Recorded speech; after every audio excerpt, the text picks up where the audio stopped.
Hey everybody, welcome to the problem to be solved, where quirky inventions meet reality. I'm your host D+, and let's see what we'll uncover this time.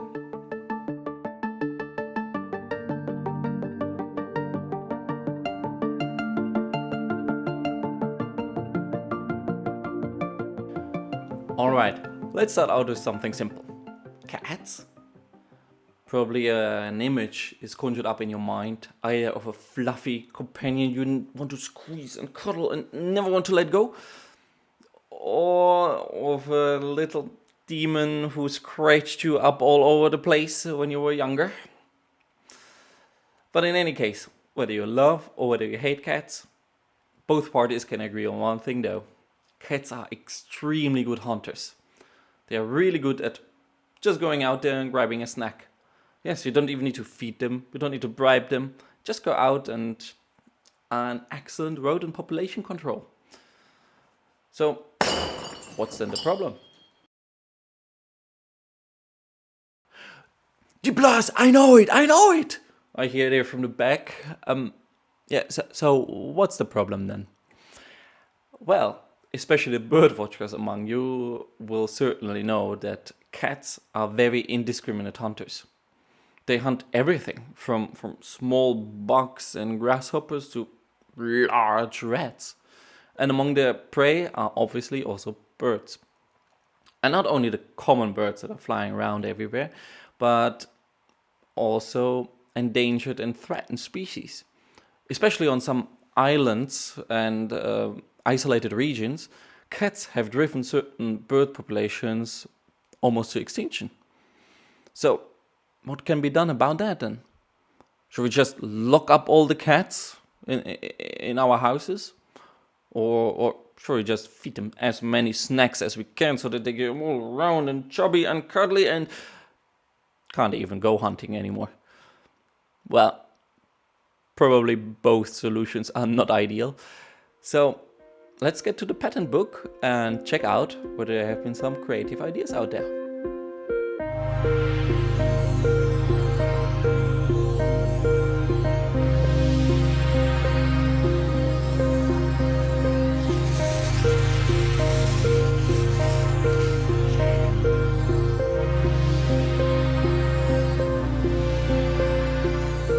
This is our beauty. So, the first thing we can see is, well, there is a box and some kind of strap attached to it. When we go into the patent, we can see that indeed this is a device that is supposed to be worn around the neck of a cat, like a cat collar. And these straps are there to fasten it around the neck.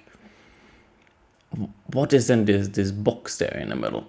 You can see a lot of switches everywhere and dial wheels and especially this speaker thing in the middle. So what is it supposed to do?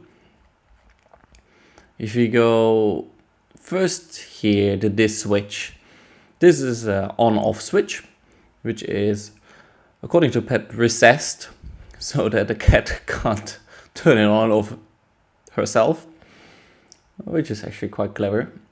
So if you turn the switch from right to left, the electronics will turn on. On the left side you see a wheel. This wheel is a normal volume control for some audio that is played out of the speaker. The idea about this device is apparently that some kind of audio, some kind of music comes out that scares away birds. But if you would leave it at that, this cat collar would just continuously sound and make audio, make music, make any beeps and noise, day and night, all the time. The inventors say this is actually not what they want, because they want to preserve the natural hunting instinct of the cat in order to still be able to hunt mice and other rodents, but only want to scare away birds. So what is their idea? Let's check that out. The first thing is that birds are usually active during the day, while rodents and other pests are usually nocturnal. They are more active during the night. So one idea is that we have this switch up here, which turns on and off this sensor on the other side, which is a light sensor. So if this switch is turned on, this light sensor is actually activated, and this light sensor measures how much light is there around. And only if it is daylight, so there's a lot of light up to a threshold, then this device will be beeping or making any sound. While if it is night, it is as if our power switch would be turned off and the device will not work. So this is already great. Our device only sounds during the day and not in the night, in order to more or less let the cat hunt in the night, preferably rodents, and not during the day, which would be rodents and birds and all other kind of critters. But the inventors had further ideas how to make this even better. One idea was that we have some switches here on this side of the device. A first pair of switches, a second, third, and fourth. Alright, so now we have covered that the main part is about making some kind of sound during the day, while no sound during the night.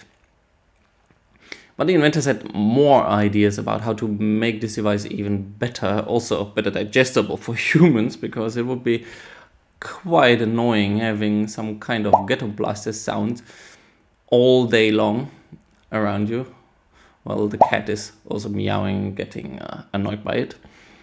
So the idea is not to just have any kind of music playing, but to play some kind of beeps or beats, as we can see in this nice drawing of the pattern itself, where each of these boxes with these waves is one kind of beep.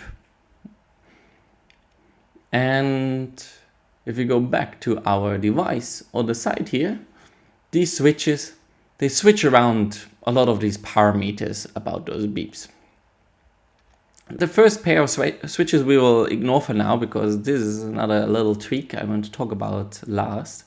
But the second pair of switches is first about, if you go back to the waveforms, about how wide or how long our beeps should last. So this W parameter can be changed. So whether we want a very long beep of like 2 seconds, or whether we are very happy with just a couple of millisecond beeps, or fractions of a second of beeps. And this can be changed here. Of course, this third pair of switches here is then about how far apart should they be, these switches. The pulse separation S, as I call it.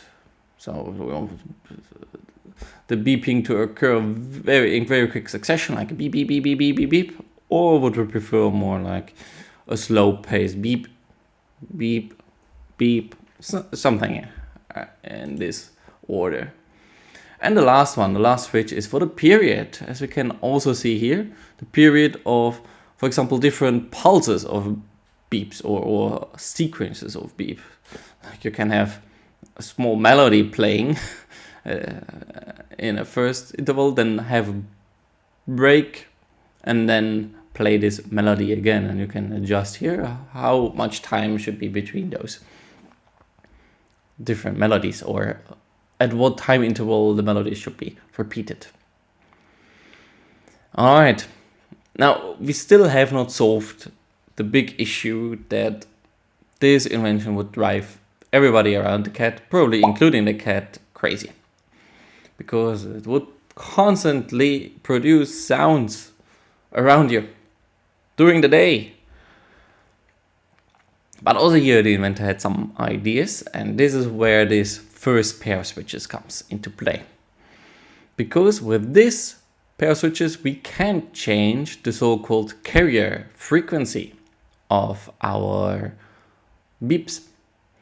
The frequency of the beeps determines the pitch, so how high or low pitched our sound is. If you pull up a little chart here, for example, with musical notes, you can see that, for example, the A note has a frequency of 440 hertz. 440 hertz means 440 vibrations in the air per second. And this, our ear can decipher as what we would hear is an A note. If you go then through the spectrum, what is the range of frequencies we can hear as humans? Then it ranges from lows of around 20 hertz up to around 20,000 hertz or 20 kilohertz. Fair enough, really nice. So the inventors had the idea, let's generate then sound that is above these frequencies. This is the so-called ultrasound region of sound. You probably know it from diagnostic tools where you have ultrasound images. They indeed use audio waves, but audio waves outside of the hearing range, so we cannot hear them. Hence, the inventors thought, yeah, it's a good idea to just put it outside of this range, and with these buttons you can adjust it to be even higher pitched, so even higher frequencies that you will still not hear as a human being. So great, we just solved now the conundrum that the cat, when running around us, would constantly beep and annoy us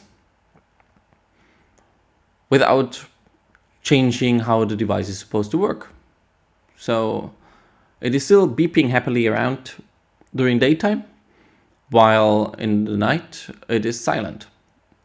And for us humans, because the beeping is outside of our hearing range, it is actually always silent.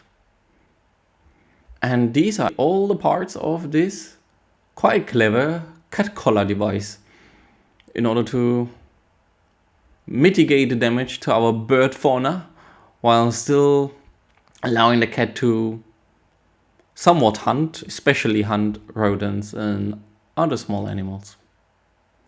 Cool stuff, right? Now you might be asking, where can I buy this? I want to save some birds. Yeah, I have bad news, unfortunately, for you. The cat collar is nowhere to be seen in any shops. I have never seen it, and I have now researched this a lot. So what went wrong? If you go to the patent itself, you can see that the patent was abandoned 8 years after filing. You know, a normal patent can at most give you a protection for 20 years, but you can always, of course, as an inventor or as an applicant, abandon it earlier to save some fees, some costs.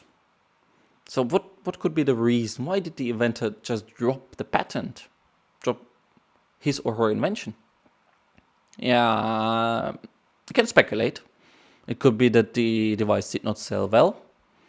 Could be that the company went bankrupt. Or it could be that a gang of cat burglars just is holding the inventor hostage since then. Because who wants this big pink collar around their neck all the time? Anyways, I, however, have actually another theory. I think that the cat collar simply did not work as intended.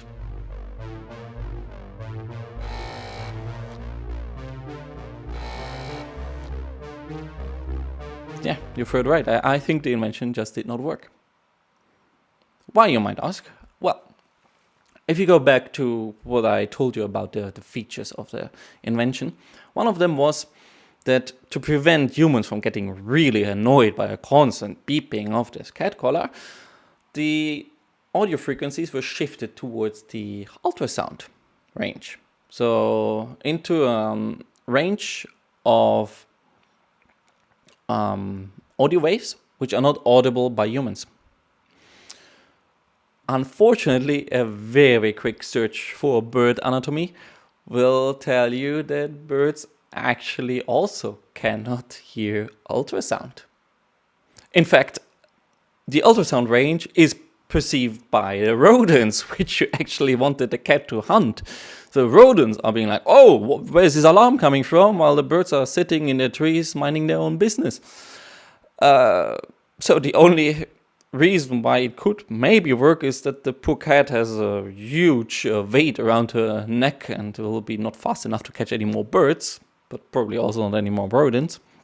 But the birds will definitely be scared away by the ultrasound waves. So yeah, it simply doesn't work as intended.